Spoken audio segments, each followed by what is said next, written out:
ตัวน้องเอ้ยยามใดสิเซาป่วยลูกหล่ะ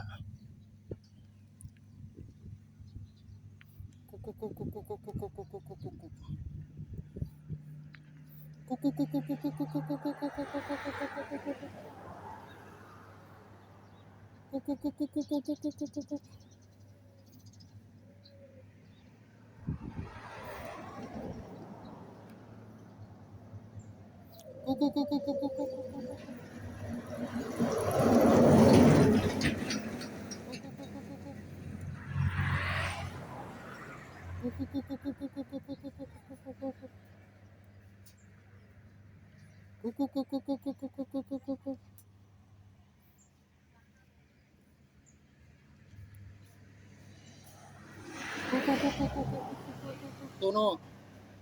ยามใดสิแข็งแรงสมบูรณ์นำเขานำบ้านนำเมืองเขาจักเที่ย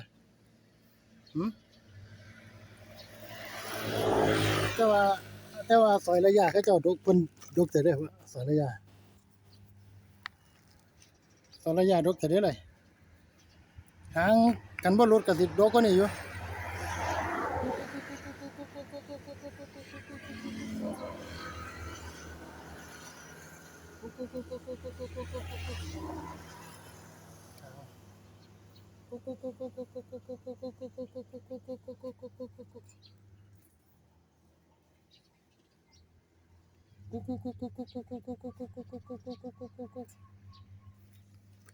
เบิดปีประสาทลักษณะแบบนี้